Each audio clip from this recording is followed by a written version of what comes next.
belajar wa'alaikumussalam. Mau itu bentuknya ucapan kita lafadzkan atau kita tulis misalkan wa'alaikumussalam warahmatullahi wabarakatuh. Ada beberapa keadaan di mana kita ini tidak serta-merta sunnah untuk mengucapkan salam. Secara umum hukum baku dari salam ini adalah sunnah. Adapun menjawabnya hukumnya adalah wajib. Tapi ada keadaan di mana kita tidak serta-merta sunnah untuk memulai mengucapkan salam, atau tidak serta-merta kita menjadi wajib untuk menjawab salam. Ya, hukum bakunya begitu. Sunnah kita memulai salam, wajib kita menjawab salam. Kita sebagai laki-laki tidak disunnahkan mengucapkan salam kepada perempuan jika perempuan itu bukan mahramnya, kecuali istri ya. Kadang-kadang orang salah faham, dipikir istri itu adalah mahram. Yang betul mahram bukan muhrim. Muhrim itu orang pakai pakaian ihram ketika haji atau umrah. Yang betul mahram. Istri bukan mahram. Walaupun halal, justru karena halal boleh kita halalkan, boleh kita kawin, boleh kita nikah, makanya dinamakan bukan mahram. Kalau mahram ya nggak boleh kita kawin berarti. Ibu, saudara perempuan, keponakan perempuan, menantu perempuan, mahram. Sampai kapanpun nggak boleh kita kawin. Tapi kalau istri bukan mahram, tapi boleh kita halalkan, boleh kita kawin. Tidak kita ini sunnah mengucapkan salam kepada wanita. Laki-laki tidak sunnah mengucapkan salam kepada wanita, kecuali jika perempuan itu, wanita itu adalah mahramnya, ibunya, kemudian anak perempuannya dan seterusnya, mahram. Kecuali jika perempuan itu ajuz, perempuan yang sudah berusia lanjut, sunnah kita mengucapkan salam. Yang ketiga, wa jam'in nisa, sekumpulan daripada perempuan. Laki-lakinya satu, cuman perempuannya banyak, lebih dari 2, lebih dari 3 misalnya. Sunnah bagi laki-laki yang satu ini secara pribadi dia mengucapkan salam kepada sekumpulan wanita tadi itu. Berarti kalau kita mengucapkan salam kepada perempuan yang bukan mahram, usia masih muda, dan satu-satunya wanita yang kita ucapkan salam kepada dia, mau dengan lafaz atau dengan chatting, dengan SMS dan telepon, hukumnya apa?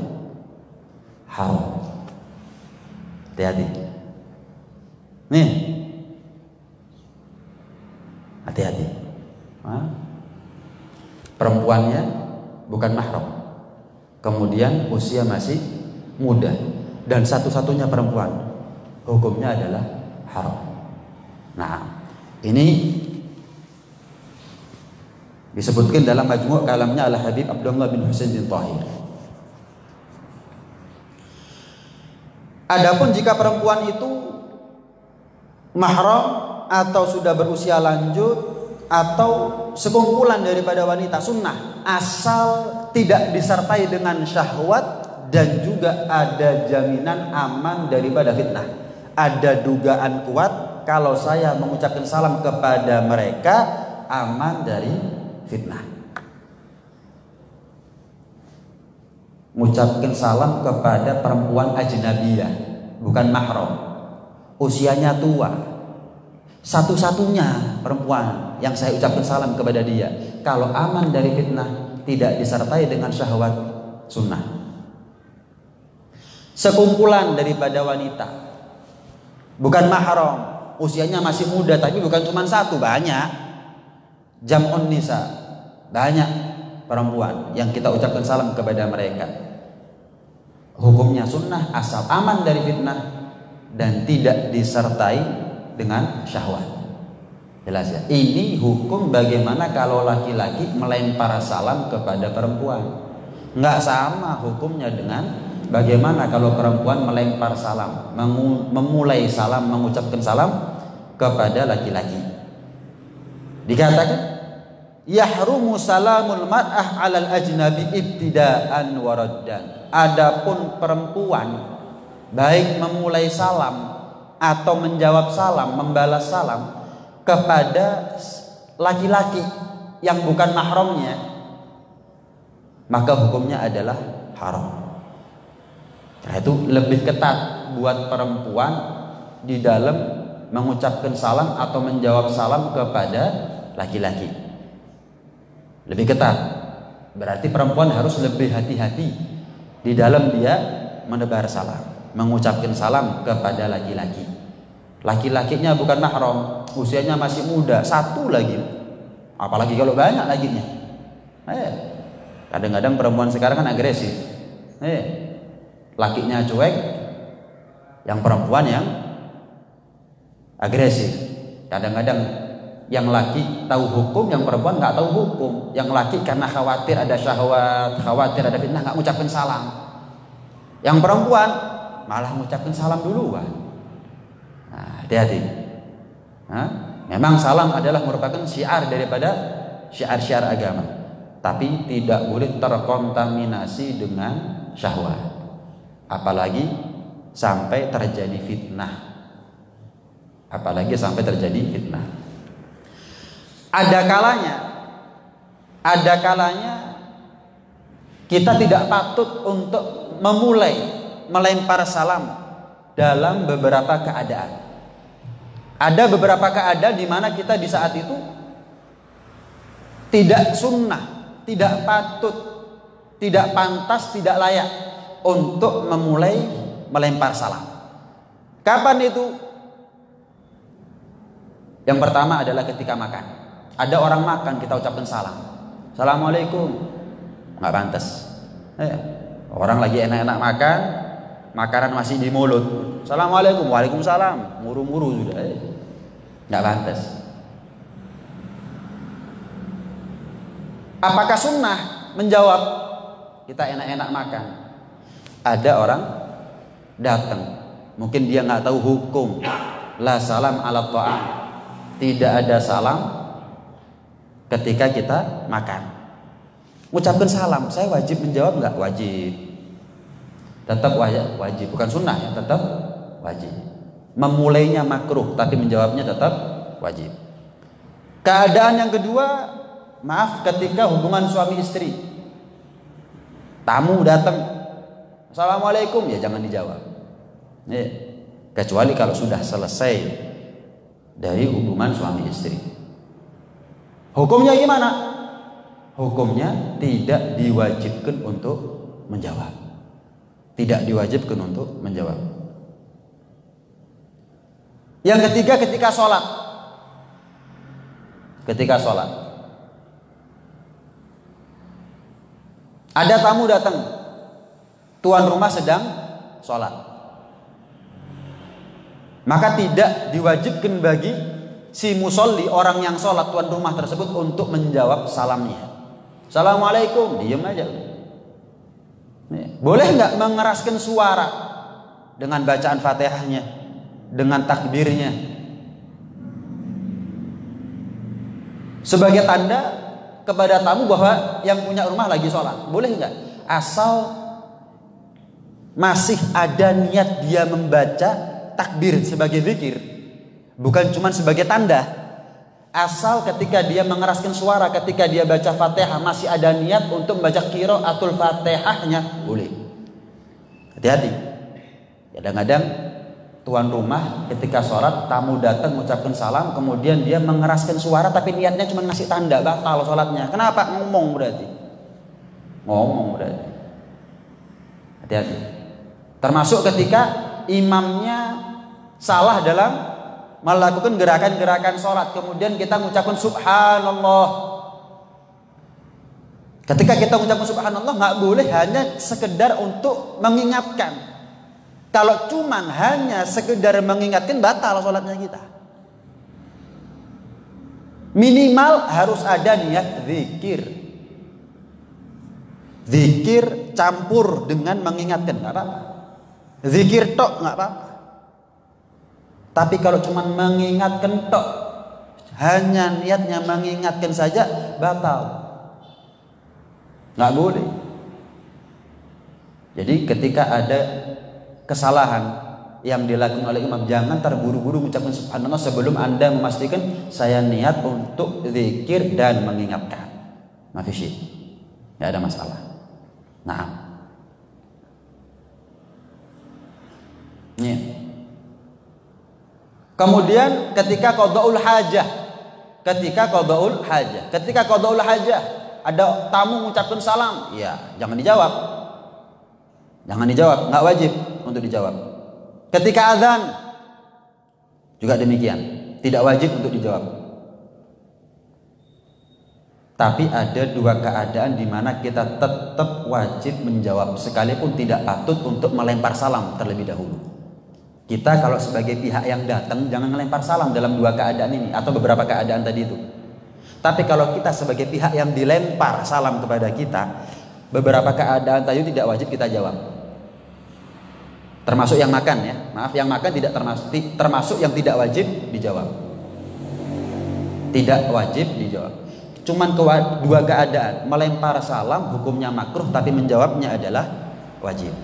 Ketika apa? Yang pertama ketika inda sama'il khutbah. Ketika kita mendengar khutbah, datang makmum kemudian mengucapkan salam. Walaupun makruh bagi makmum yang baru datang mengucapkan salam, tetap wajib bagi yang mendengar salam untuk menjawab salamnya. Itu keadaan yang pertama. Keadaan yang kedua adalah indat talbiyah. Ketika kita haji atau umrah mengucapkan labbaik Allahumma labbaik. Tahu-tahu papasan sama orang kita kenal mungkin, kemudian kita ucapkan assalamualaikum. Pedot talbiyahnya, wajib kita untuk menjawab salamnya. Putus talbiyahnya. Labbaik Allahumma labbaik. Assalamualaikum. Waalaikumsalam. Ya ulangi lagi labbaik Allahumma labbaik. Begitu. Nah, ada pembahasan juga bagaimana jika ada tamu tetangga, tamunya tetangga, mengucapkan salam bolak-balik nggak ada yang jawab. Apakah wajib kita yang mendengar untuk menjawab salamnya? Jika kita yakin bahwa salam itu dilempar bukan untuk kita, tapi memang betul-betul untuk tetangga, maka kita tidak wajib untuk menjawab salam. Tapi jika ada dugaan, ini mungkin orang nyari rumahnya siapa, kemudian dia mengucapkan salam, ya terserah sudah. Assalamualaikum. Nanti nyampe rumah sudah. Assalamualaikum. Nyari alamat dari rumah fulan. Ya kalau memang kita yakin saat dia mengucapkan salam itu kepada kita, walaupun dia nggak kenal, walaupun dia tamu yang pertama kali ke rumah, jawab salamnya. Tapi kalau kita yakin, oh ini mengucapkan salam kepada tetangga. Kenapa? Dia nggak keliling kok. Misalnya dia hanya mengucapkan salam kepada tetangga sebelah, nggak wajib buat kita untuk menjawab salamnya. Kalau kita menjawab salamnya, apakah gugur kewajiban menjawab salam bagi pemilik rumah, sahibul bait? Belum gugur, karena yang jawab bukan orang yang dilempar salam kepada dia. Ini beberapa pembahasan tentang salam. Ya. Pernah diceritakan, ada Al-Imam Nafi' namanya, Al-Imam Nafi' pernah sekali waktu mengadakan perjalanan dengan seorang ulama dari negeri Syam, namanya Abdullah bin Zakaria. Sekali waktu di tengah jalan, Nafi' ini naik kudanya kencing sehingga berhenti. Abdullah bin Zakaria meneruskan perjalanan. Nafi' tertinggal, nunggu selesai kudanya kencing. Setelah selesai kudanya kencing, dia meneruskan perjalanan dan dikejar Abdullah bin Zakaria. Ketemu, papasan. Setelah papasan, ditegur sama Abdullah bin Zakaria. Kau nggak ucapkan salam? Hah? Kau nggak ucapkan salam? Loh, kan ana rombongannya antum. Iya, tapi kan kita terpisah. Kita kan baru, cuman hitungan 3 menit. Iya, tapi kan terpisah. Ucapkan salam lagi. Dulu sahabat itu jangan terpisah 3 menit, terpisah sama pohon. Pisah pohon. Ya, jalan, kalau ada pohon di tengah jalan, terpisah. Itu ketika papasan lagi, ketemu lagi, ucapkan salam lagi. Bayangkan. Ucapkan salam. Jadi betul-betul salam ini menjadi syiarnya agama Islam sebetulnya. Cuman sayang, Justru salam ini menjadi syiar Islam yang semakin luntur sekarang. Yang semakin luntur. Kurang lestari. Sunnah saling mengucapkan salam satu sama lain tadi itu. Nah, karena itu kalau kita man ahya sunnati faqad ahabbani wa man ahabbani kana ma'i fil jannah. Kalau kita melestarikan sunnahnya Nabi, maka dia telah mengakui, dia telah aku akui kecintaannya kepada aku, kata Rasulullah. Dan barang siapa yang betul-betul cinta kepada aku, bukan hanya sekedar masuk surga, tapi kumpul bersama aku ada di surga. Nah, kalau kita tahu begini, kesempatan emas buat kita untuk menjadi orang yang bukan hanya masuk surga, bukan hanya mengaku cinta, tapi cintanya dibalas dengan cinta Rasulullah. Bukan hanya masuk surga, tapi duduk bersama Rasulullah di surga. Dengan cara ucapkan salam bersama lain. Ucapkan salam. Kenal nggak kenal, baru ketemu atau sudah lama nggak ketemu, ucapkan salam. Ucapkan. Kenal nggak kenal, ucapkan salam. Bukan hanya dengan lambaian tangan. Eman-eman nih, adalah cuma mengucapkan salam. Kana ma'i fil jannah. Fatuba lil ghuraba alladzina yuhyuna ma amatahun nas min sunnati. Salam ini adalah salah satu sunnah Nabi yang ditinggalkan oleh banyak manusia. Iya, warasa nggak ada. Assalamualaikum, bro, ya apa? Nggak ada. Assalamualaikum. Kadang-kadang cuman, wis, mari wis, nggak ada. Assalamualaikum, nggak ada. Beruntung orang yang asing, kata Nabi. Siapa yang menghidupkan sunnahku ketika orang lain berusaha untuk mematikan, meninggalkan daripada sunnahku. Nah, itu perkara pertama, apa yang bisa mengangkat derajat kita di sisi Allah Subhanahu wa taala. Adapun perkara kedua yang bisa ngatrol kedekatan kita dengan Allah Subhanahu wa taala itu adalah wa it'amut ta'am. Memberikan makan baik kepada orang yang lapar ataupun kepada tamu, menjamu tamu atau bersedekah kepada orang yang lapar. Seorang ulama namanya Ibnu Sammak radhiyallahu taala anhu itu pernah mengatakan, aku ini heran sama orang yang dengan uangnya yang mahal, dia mau membeli budak. Di zaman itu ada budak. Aku heran sama orang yang mau dengan uangnya yang mahal, harganya budak kan mahal, puluhan juta, yang paling elek bisa ratusan juta, namanya beli manusia diperjualbelikan, mahal harganya. Aku heran sama orang yang mau membeli budak dengan hartanya yang mahal, tapi dia nggak mau membeli orang-orang yang merdeka dengan apa? Bima'rufi, dengan perbuatan baiknya, dengan sedekahnya. Ngetokno duit kayak tuku budak gelem 1 juta, 1 juta gelem, tapi membeli orang-orang yang merdeka dalam tanda kutip, orang-orang merdeka dengan perbuatan baiknya dia nggak mau. Padahal nggak harus 50 juta, 100 juta misalnya. Ibarat kalau kita sekarang membeli fasilitas hidup semahal apapun kita mau, padahal fasilitas hidup kita itu akan menjadi beban buat kita nanti di akhirat, dihisab sama Allah Subhanahu wa taala. Dihisab. Gimana dengan kita nggak mau dengan amal baik, kemudian amal baik ini akan menjadi manfaat buat kita di akhirat. Loh kok aneh? Yang dihisab dibeli, yang bantu malah nggak dilakukan. Yang dihisab dibeli 50 juta, bismillah. 100, bismillah. Tapi 100.000 yang bisa bantu dia misalnya, mikir. Aku heran, kata Ibnu Sammak, sama orang yang seperti ini. Kemudian Al-Habib Ahmad bin Hasan Al-Attas radhiyallahu ta'ala anhu mengatakan, luqmatun fi batni ja'i afdalu min imarati 70 jari. Sesuap nasi yang sampai ke perutnya orang yang lapar itu lebih afdal daripada kita memakmurkan 70 masjid jami'. Iktikaf ada di 70 masjid jami'. Kalah nilai pahalanya dibandingkan dengan sesuap nasi yang sampai ke perutnya orang yang lapar. Jangan kita. Nabi Ibrahim alaihissalam ketika sempurna beliau bangun Ka'bah. Sebagai tanda syukur kepada Allah, beliau setiap rukun, setiap sisi sholat 1000 rakaat. 4 sisi 4000 rakaat. Bayangkan. Setelah selesai khatam 4000 rakaat, Allah memuji Nabi Ibrahim, ma ahsana ma fa'alta ya Ibrahim. Betapa bagusnya apa yang kamu sudah amalkan wahai Ibrahim. Tapi ketahuilah, inna luqmatan fi batni ja'i afdalu min imarati sab'ina jami'. Sesuap nasi yang sampai ke perutnya orang yang lapar itu lebih afdal daripada kamu melakukan apa yang kamu lakukan, bahkan memakmurkan iktikaf ada di 70 masjid jami' sekalipun. Saya mau tanya, iktikaf di 70 masjid jami' sama sedekah, lebih gampang mana kira-kira? Sedekah. Tapi pertanyaannya, la jami' wala iktikaf wala sedekah gitu. La jami'nya wala masjid manapun kita kemudian iktikaf, wala sedekahnya. Kadang-kadang kita ini siap untuk ibadah apapun, pokok urusan ambil duit. Siap.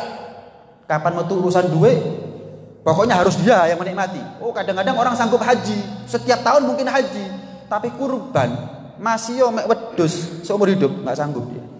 Kenapa? Karena ketika dia sembelih kurban untuk orang lain, bukan dia yang makan. Tapi untuk haji 200 juta sanggup. Kenapa? Dia yang menikmati. Anggap aja rekreasi. Itu. Kita ini sanggup ibadah, pokok jangan urusan sama uang. Yang lebih parah lagi, urusan ini duit atau urusannya nggak sama uang, ya memang males. Udah. Dengan fisik nggak mau, dengan uang apalagi. Karena itu jangan mati-matian kita dalam urusan harta kecuali untuk hal yang bermanfaat nanti di akhirat. Jangan mati-matian dengan harta kecuali hal tersebut mendatangkan manfaat buat kita nanti di akhirat. Kita kan enggak mati-matian untuk dihisab. Seharusnya enggak sih. Mati-matian untuk harta itu bermanfaat, menolong kita nanti ada di hari kiamat. Syakhsun tahta dhilli sadaqatihi. Kata ulama, seseorang itu berada di bawah naungan sedekahnya. Hari akhirat yauma la dhilla illa dhilluh. Dan hari akhirat, hari kiamat adalah tidak ada naungan kecuali naungannya Allah. Kalau kita ingin mendapatkan naungannya Allah, ya harus sedekah. Semakin banyak sedekahnya kita, semakin banyak hal-hal yang bisa menaungi kita nanti ada di akhirat. Itu seharusnya. Nah, ada beberapa keuntungan dari sedekah. Ternyata sedekah ini nggak sesimpel yang kita tahu ya. Keuntungan orang bersedekah ini nggak sesedikit daripada apa yang kita tahu, nggak sedangkal daripada apa yang kita tahu. Keuntungan buat orang yang mau bersedekah. Di antaranya apa? Di antaranya orang yang bersedekah itu akan dilancarkan rezekinya sama Allah. Sering kita dengar. Sayyidina Ja'far As-Shadiq mengatakan, inni la umlik fa utajirullah ta'ala bis-shadaqah. Aku ini orang yang fakir, butuh rezeki, maka aku bermuamalah dengan Allah agar Allah berikan kelancaran kepada aku rezeki. Kata ulama, istanzilu ar-rizqa bis-shadaqah.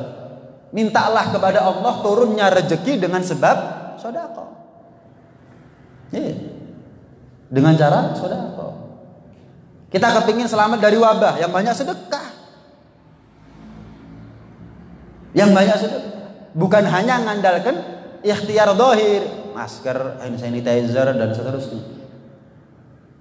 Tapi ikhtiar batin jauh lebih penting, jauh lebih bisa kita andalkan sebetulnya kalau kita punya iman. Kenapa? Yang ngasih wabah Allah, yang bisa ngangkat juga Allah. Yang ngasih kita sakit Allah, yang bisa melindungi, memproteksi kita juga Allah. Kalau hand sanitizer, dokter aja berapa ratus sudah mati. Badal bukan cuma pakai masker. APD harganya jutaan satu paket. Iya. Sian mereka kadang-kadang.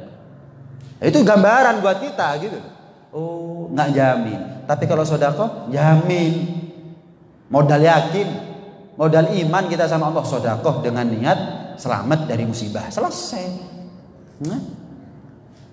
Waduh kena corona macet rezeki. Sedekah. Begitu seharusnya.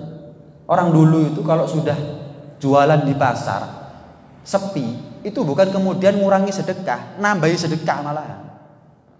Oh, sudah kadung sepi ya jualan dia, punya bedak di pasar sepi, mau tutup kurang setengah jam 1 jam, itu keliling dia, tutup duluan sudah, tutup, kemudian ada keliling ke tempatnya orang-orang, rekan-rekannya dia, teman-temannya dia yang sepi juga, belanjai, dituku, dibeli, itu kan ada niat sedekah, padahal dia dalam keadaan seret rezekinya masih, dibeli, sampai orang dulu tuh istrinya tahu. Ketika suaminya pulang dari pasar bawa belanjaan banyak, oh sepi berarti. Kenapa? Bawa belanjaan banyak. Iya, lek rame kayak gini, lek sepi baru kayak gini. Subhanallah. Istanzilu ar-rizqa bis-shadaqah.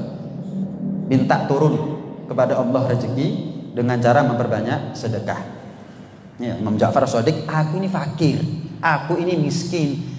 Maka aku bermuamalah dengan Allah dengan cara sedekah biar Allah kasih kelancaran kepada aku rezeki. Kita enggak, ngakunya melarat, utang di mana-mana. Bukan melancarkan rezeki, nyekik itu namanya, mempersulit diri. Bayar belum tentu bisa, nekat. Tang didil iya. Iya, renten iya. Kemudian bunga bank iya. Akhirnya melek merem sing dipikirno utang. Kerja montang manting sing dipikirno utang. Utang ketemu utang, utang ketemu utang. Oh, ini cicilan sepeda motor kurang 1 bulan lunas. Mikir wis. Iya. Cicilan apa mana ya? Kapan hari ini? Yang kita cari hidup di dunia ini ketenangan kan. Lah kalau kita kontras apa yang kita lakukan? Kalau kita ini merasa fakir, merasa butuh kepada rezeki, iya. Seharusnya kita bermuamalah dengan Allah Subhanahu wa taala yang maha kaya. Yang nggak mungkin kolaps gara-gara ngasih rezeki kepada kita, itu kekayaannya Allah Subhanahu wa taala. Kalau bank, kalau renten, mereka tambah kaya, kita tambah sumpek. Mereka enak aja lagi, kita tambah bingung. Kenapa? Ya bukan salahnya mereka, lah kita yang mau. Oh ya, tahu-tahu di tengah jalan, naudzubillah dijabel. Di sini karu-karuan mulai melaku. Ya, mana sepeda motornya dijabel 3 wulan durung bayar. Selesai urusan. Enggak, lah menika kerja numpak opo. Nah. Jadi kadang-kadang kita ini lupa sama Allah tuh. Lupa kalau kita punya Tuhan. Lupa kalau kita ini punya Tuhan. Sehingga tetap kapan kita kesulitan, kepepet yang diandalkan makhluk. Yang diandalkan makhluk. Enggak apa-apa sih ngandalkan makhluk. Ya, tapi jangan sampai memaksakan diri. Jangan sampai memaksakan diri. Seharusnya kita ini ngoyo bagaimana kita nyari perlindungan dari Allah Subhanahu wa taala akan kelancaran rezeki kita semuanya. Naim. Kemudian dalam Al-Qur'an Allah Subhanahu wa taala berfirman begini, "Yamhagur riba wa yurbis shadaqat." Allah itu menghapus kebolehan hukum riba. Dulu zaman jahiliyah ya boleh hukum riba, tapi setelah datang Islam diharamkan. Wa yurbis shadaqat, kalau ingin mendapatkan riba dalam tanda kutip dengan sedekah. Mana qasamalun min shadaqatin bal yazdad. Enggak kurang. Karena sebab sedekah hartanya kamu tambah dan tambah kata Nabi. Wa ma anfaqtum min syai'in fa huwa yukhlifu. Allah itu kalau ngasih ganti kepada kita lebih-lebih daripada apa yang kita sedekahkan, apa yang kita infakkan jalannya Allah Subhanahu wa taala. Pernah diceritakan Sayyidina Ali bin Abi Thalib. Ketika beliau ada depan rumah, ada satu orang minta-minta kepada beliau. Itu lewat Sayyidina Hasan, panggil Hasan, minta sama Umi uang 6 dirham tadi yang Abah kasih ke Umi, minta lagi ya. Ini ada orang minta-minta.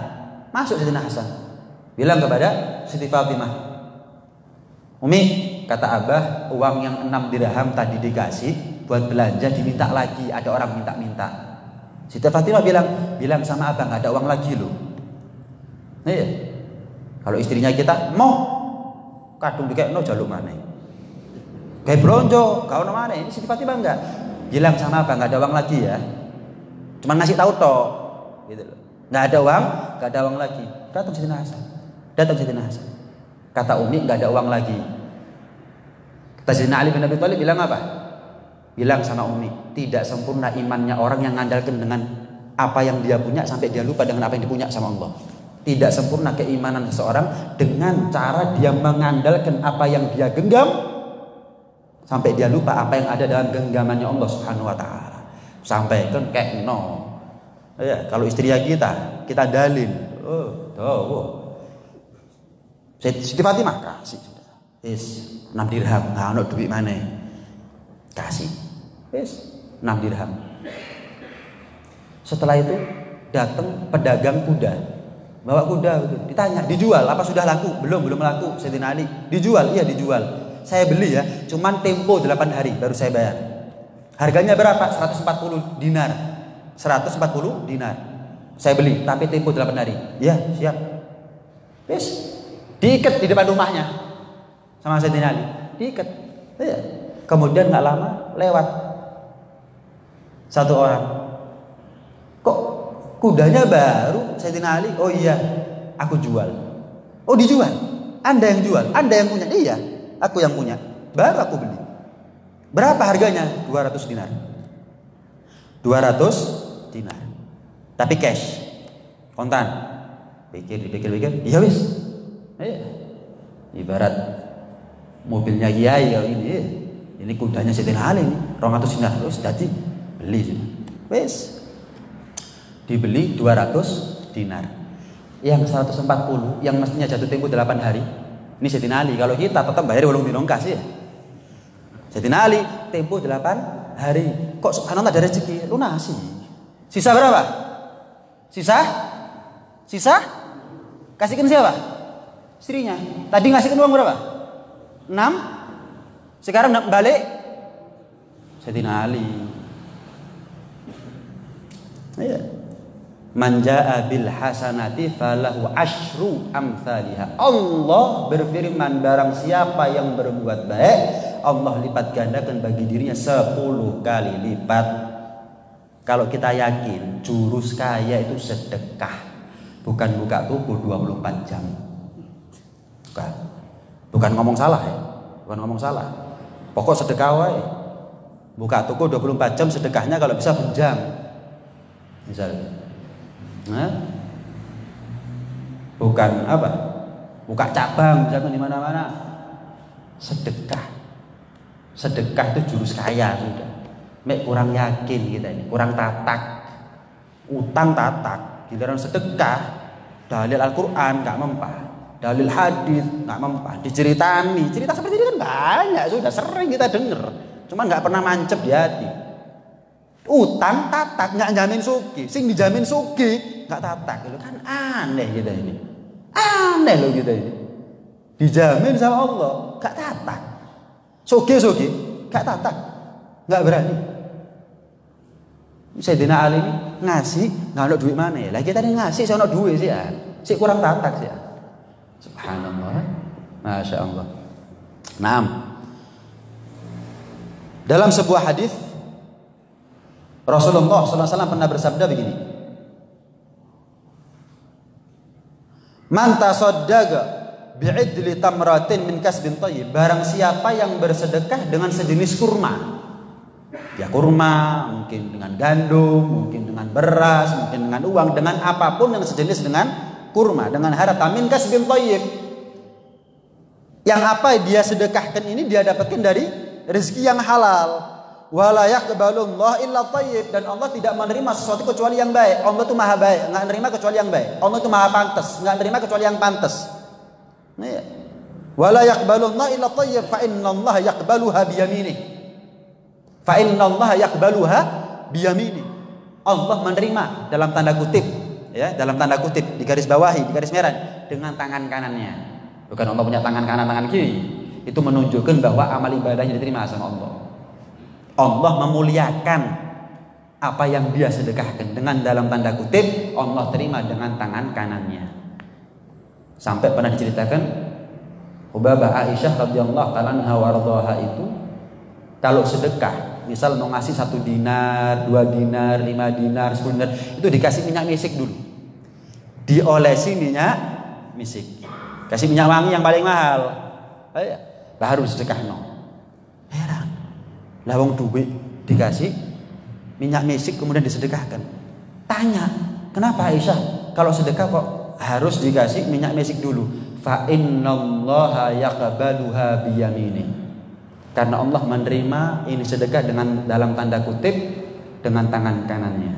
Saya ingin sedekah ini diterima oleh Allah dengan kondisi yang layak, wangi, harum.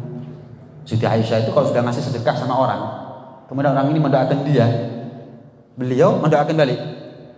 Sering kan kita ya ngasih sedekah, mudah-mudahan lancar rezekinya, mudah-mudahan juga lancar rezekinya. Kalau kita kan untuk kaca, nggak nunggu balik. Iya. Kalau kita kan untuk pintu, mudah-mudahan rezekinya, amin. Sampai pegel. Bukan terus ditungakno terus. Ya terima kasih, mudah-mudahan jenengan juga, enggak. Ambil nutup koco, ambil ngeblak, lawang wis. Iya. Siti Aisyah itu pernah diceritakan kalau ada orang, jadi ada orang minta-minta kepada beliau, dikasih. Beliau minta budaknya untuk mengikuti. Sepanjang jalan dia apakah mendoakan saya? Kalau dia mendoakan saya, titip salam saya, doakan balik sebagaimana dia mendoakan saya. Subhanallah. Diikuti budaknya, tutono. Sampai jauh. Kalau di tengah jalan kamu lihat dia mendoakan baik kepada saya, ucapkan salam saya kepada dia dan doakan balik kepada dia sebagaimana dia mendoakan saya. Subhanallah. Kalau kita ngasih kayak yang paling mulia ya, aku ngekei. Sebetulnya ya memang ngasih itu al-yadul ulya khairun minal yadi sufla. Tangan di atas lebih baik daripada tangan di bawah. Tapi sebetulnya kita yang butuh. Jadi yang mulia itu sebetulnya yang fakir, yang memang kepepet minta kepada kita. Kenapa perlu kita muliakan mereka? Kenapa? Mereka yang meringankan bebannya kita nanti di akhirat. Bukan kemudian kita ngasih, anak sudah ngasih, ditungakno tutup koconi, ditungakno geblak lawangi, bukan begitu. Anak sudah ngasih, percuma akhirnya amalnya. Seharusnya inteni di sini. Kalau dia mendoakan, ucapkan doa yang sama. Atau ya mudah-mudahan jenengan juga mendapatkan doa yang sama. Selesai. Seharusnya begitu. Itu termasuk etika. Bukan kemudian kita ngasih kemudian merasa lebih baik, merasa sudah berbuat baik. Enggak, sampai detik ini kita masih belum baik, masih berusaha untuk menjadi orang baik. Naam. Tsumma yurbiha li sahibiha. Setelah Allah terima dengan dalam tanda kutip tangan kanannya, maka Allah tanam. Allah ditambah, Allah menambah harta tadi itu, disimpan sama Allah, dilipat gandakan sama Allah, li sahibiha bagi mereka yang mau bersedekah. Kama yurabbi ahadukum faluwah hatta takuna mithla jabal. Sebagaimana kalian orang Arab itu kalau punya anak kuda dipelihara. Tujuannya apa? Biar punya anak lagi, berkembang biak, diternak kemudian dijual. Dijual. Maka Allah juga begitu, kalau kita sedekah diterima dengan tangan kanannya Allah, disimpan. Kemudian Allah menambah, Allah melipat gandakan tadi ini, hatta takuna mithal jabal, sampai dari yang sedikit menjadi gunung. Dari yang sedikit menjadi gunung di sisi Allah Subhanahu wa taala. Satu sebagian ulama mengatakan, aku tidak pernah tahu sebiji gandum, satu biji daripada beras lebih baik daripada dunia beserta isi, kecuali kalau satu biji beras itu disedekahkan. Itu lebih baik daripada dunia beserta isinya. Kata ulama, tidak ada, aku tidak pernah tahu satu biji beras lebih baik daripada dunia beserta isinya, kecuali jika satu biji beras itu disedekahkan, baru lebih baik daripada dunia beserta isinya. Pernah sekali waktu Rasulullah SAW memerintah Siti Aisyah untuk masak. Setelah masak dibagi-bagikan. Pulang Rasulullah tanya, Aisyah, apakah ada sisa makanan? Ada ya Rasul, tinggal sampil. Ma bagi illa katifuha. Pundak bukan sampil. Tidak ada yang tersisa ya Rasulullah dari kepada kambing kecuali pundaknya saja. Kecuali pundaknya saja. Apa, lengan bagian atas mungkin maksudnya. Illa katifuha, dibalik sama Allah. Kulluh bagi illa katifuha. Semuanya abadi kecuali katifnya, kecuali apa yang tersisa. Paham enggak maksudnya? Kalau kita sedekah, yang abadi itu yang kita sedekahkan, bukan yang kita simpan itu yang abadi. Aisyah, apakah masih ada sisa? Ada ya Rasul, sampil misalnya kan ya. Ada ya Rasul, sampil. Oh enggak, semuanya enggak ada sisa kecuali sampilnya. Semuanya sudah abadi kecuali sisanya adalah sampilnya. Semuanya sudah abadi sudah. Wa ma indallah baq. Ya, wa ma indakum yanfat wa ma indallahi baq. Apa yang ada di sisi kita itu adalah yanfat. Enggak abadi. Ya. Bisa binasa, bisa hancur. Tapi kalau apa yang ada di sisi Allah Subhanahu wa taala itu lebih baik. Naam. Kemudian keuntungan daripada sedekah yang kedua adalah menjadi pelindung buat kita dunia sampai ada di akhirat. Menjadi pelindung buat dia dunia sampai ada di akhirat. Pernah sekali waktu Al-Habib Umar bin Saggaf As-Sofi. Al-Habib Umar bin Saggaf As-Sofi itu kalau keluar dari rumah nggak sedekah. Sekali waktu karena beliau terburu-buru, beliau titip kepada anaknya untuk disedekahkan. Tapi beliau nggak bisa sedekah secara langsung, nggak bisa sedekah sendiri karena beliau buru-buru. Ketika itu beliau ngajar, tahu-tahu dapat kabar kalau anaknya jatuh. Dapat kabar anaknya jatuh, patah tangannya. Begitu dapat kabar beliau langsung rupanya anak tadi ini lupa. Saya titip sedekah, turun sedekah rupanya. Saya nggak pernah keluar rumah kecuali saya sedekah dulu. Tujuannya apa? Saya berangkat meninggalkan keluarga selamat, pulang keluarga masih selamat. Saya berangkat dalam keadaan utuh, pulang masih utuh. Makanya saya sedekah dengan niatan itu. Rupanya anak saya patah tangannya karena kurang sedekah, atau apa yang saya amanatkan nggak dilakukan. Pulang ke rumah sedekah itu masih ada pada tempatnya. Nah, min hadza waqa' ma waqa'. Dari sinilah terjadi apa yang terjadi. Dari sinilah terjadi apa yang terjadi. Saat ini disedekahkan tadi, amanat daripada aku dilaksanakan oleh anakku nggak akan terjadi apa-apa. Anakku tidak akan terjadi apa-apa. Pernah juga diceritakan, ya, sebagaimana disebutkan dalam kitab Irsyadul Ibad. Ata sa'ilun imra'atan. Pernah seorang minta-minta datang kepada seorang wanita. Wa fi famiha luqmatun, yang mana perempuan itu lagi enak-enak makan. Ya. Ketika enak-enak makan, misalkan lagi mangap mau makan, nggak ada sisa makanan kecuali makanan yang ada di tangannya. Datang orang minta-minta. Akhirnya apa? Yang sudah mau dimakan, yang sudah mau ditelan, dikeluarkan dari tangan tadi ini, diambil kemudian diberikan kepada yang minta-minta tadi itu. Ya. Kalau orang minta-minta sekarang nggak mau kan ya? Kenapa? Lalu nggak kepepet kok jadi. Ini kepepet. Nggak minta-minta mereka kecuali memang kepepet. Nggak makan mati, nggak makan sakit, nggak makan nggak bisa kerja. Itu betul-betul terjadi kepada mereka dulu. Kalau sekarang profesi lain cerita. Kayak dorongnya nyang saya. Ini ya parkir apa rasanya? Iya. Bayar jeding rongeu. Ini walhasil keluar. Nih dikasih. Kemudian perempuan ini punya anak. Punya anak. Ketika enak-enak ditimang di luar rumah, digondol sama dhi'ib, serigala. Anaknya dibawa lari sama serigala. Dibawa lari, dikejar, namanya perempuan, nggak kuat. Serigala lagi, nggak kuat. Ngos-ngosan. Akhirnya Allah perintah satu malaikat untuk ngejar itu serigala. Selamatkan bayinya. Subhanallah. Malaikat yang menyerupai manusia ini mengembalikan anak bayinya sambil mengatakan apa? Allah kirim salam kepada kamu dan luqmah bil luqmah. Sesuap dengan sesuap, impas ya. Sesuap dengan suap. Pok. Ya, impas. Ini di dunia belum di akhirat. Jadi sebetulnya dengan sedekah itu menjadi pelindung buat kita. Bahkan nyawa. Bahkan keselamatan anak kita itu bisa selamat gara-gara kita banyak sedekah. Kemudian apa? Keuntungan sedekah yang lain, bernilai abadi. Bernilai abadi. Ya. Sedekah itu kalau bisa ngomong 3 hal. Kuntu faniyatan fasirtu bagiyatan. Dulu aku fana. Setelah kamu sedekahkan aku, maka aku menjadi abadi. Kuntu galilatan fasirtu katsiratan. Dulu aku sedikit.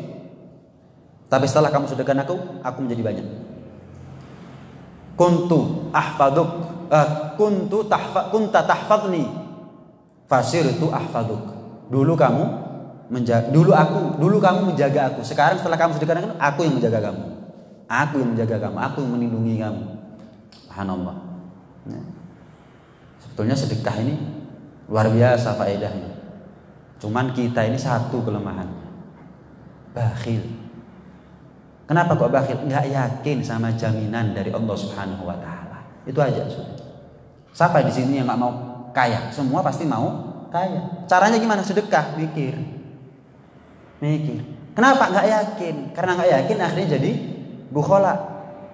Menjadi orang yang kikir, merasa puas kadang-kadang dengan apa yang dia sedekahkan. Seharusnya puas, bukan puas dengan apa yang dia simpen, puas dengan apa yang sedekahkan seharusnya. Kita kan enggak, sedekah berapa yang disimpan berapa. Kita puas dengan apa yang kita simpan. Bukan, seharusnya kita merasa puas dengan apa yang kita sedekahkan. Karena kita ketika bersedekah maksimal. Bukan cuma sekedar menggugurkan kewajiban atau ala kadarnya apa adanya, bukan. Akhirnya kita enggak puas dengan sedekahnya kita. Kenapa? Ya enggak ada nilainya masih dibandingkan dengan harta yang kita simpan. Naam.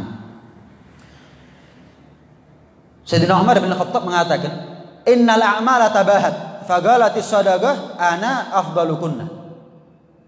Semua amal nanti di hari kiamat itu saling berbangga-banggaan. Salat merasa bangga, puasa merasa bangga, bacaan Al-Qur'an merasa bangga, dakwah merasa bangga, semuanya merasa bangga. Tapi ketika sedekah ngomong, "Ana afdalukunna," aku yang paling afdal di antara kalian. Dalam kitab Mukasyafatul Qulub, Nabi Musa itu pernah ngomong sama Allah, "Ya Allah, di antara amalan-amalanku mana yang paling engkau cinta?" Kira-kira menurut kamu wahai Musa yang mana?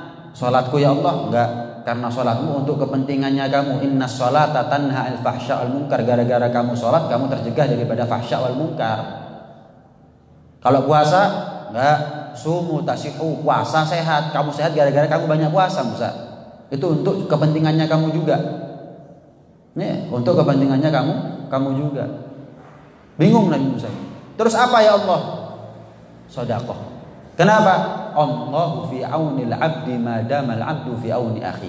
Allah itu akan menolong seorang hamba ketika hamba itu menolong orang lain. Itu yang aku cinta. Aku ridho kepada orang yang kamu tolong. Ketika dia ridho dengan pertolongannya kamu, aku pun ridho kepada kamu wahai Musa. Itu menjadi amalan yang paling aku cintai. Amalan kamu banyak wahai Musa, tapi amalan kamu yang paling aku banggakan adalah sedekahnya kamu.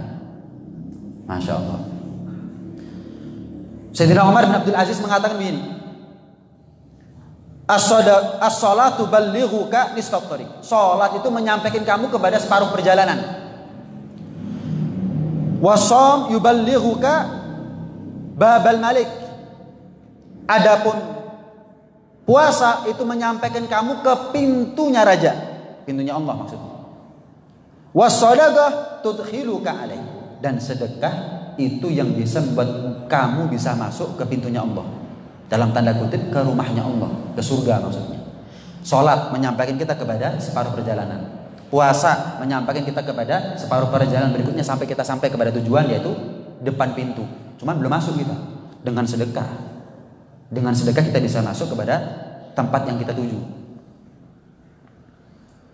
Sayyidina Luqman bin Hakim mengatakan kepada putranya, "Idza akhta'ta khati'atan fa'tiha shadaqah." Jika kamu berbuat salah, maka kafarahnya dengan cara sedekah. Kalau kamu berbuat dosa, lebur dosanya kamu dengan sedekah. Ya, kita merasa cukup dengan istighfar, ya. Cukup istighfar. Sedekah mikir. Idza akhta'ta khati'atan fa'tiha shadaqah. Yahya bin Mu'adz mengatakan, dalam satu kisah disebutkan begini. Ada seorang Arabi yang dia ternak kambing. Cuman ketika dia sedekah, dia milih kambing yang paling kurus disedekahkan. Sekali waktu dalam mimpi dia mengalami kiamat. Dia mengalami hari akhirat. Semua kambing yang tidak dia sedekahkan berusaha untuk mengejar dia dan menanduk dia. Tapi kambing yang kurus, yang dia sedekahkan berusaha untuk melindungi dia. Bangun keringetan. Mulai dari itu dia sumpah, demi Allah, kalau kambing kurus nggak bisa nahan serangan daripada demikian banyaknya tandukan-tandukan kambing. Tapi kalau saya sedekah dengan banyak, yang kuat-kuat, yang gemuk-gemuk, bisa nahan serangan. Mumpung saya ditegur oleh Allah melalui mimpi. Nggak cukup sedekahnya kamu dengan kambing kurus. Kambing yang tidak kamu sedekahkan yang gemuk-gemuk, yang gede-gede banyak. Kalau mereka nyerang kamu, kambing yang kurus nggak cukup, nggak kuat. Berarti kamu kurang sedekahnya. Sedekah yang banyak. Jadi kalau kamu diserang nanti di akhirat ada kambing-kambing yang hebat, kambing-kambing yang gemuk, kambing-kambing yang kuat yang menahan atau melindungi kamu. Yang melindungi kamu. Walhasil ada 2 derajat yang sudah kita bahas. Yang pertama menebar salam, yang kedua adalah memperbanyak sedekah. Memperbanyak sedekah. Karena itu tidak ada tuntutan buat kita setelah kita tahu ini semuanya kecuali mengamalkan ilmu. Nggak nunggu besok, malam ini juga kenapa nggak kita untuk saling menebar salam? Kenapa nggak kita untuk saling bersedekah? Sehingga dengan demikian ilmu kita menjadi hujjatan lana la hujjatan alaina, syahidan lana la syahidan alaina. Amin Allahumma amin. Amin ya rabbal alamin. Rabbana anfa'na bima 'allamtana, rabbi 'allimna alladhi yanfa'una, rabbi faqihna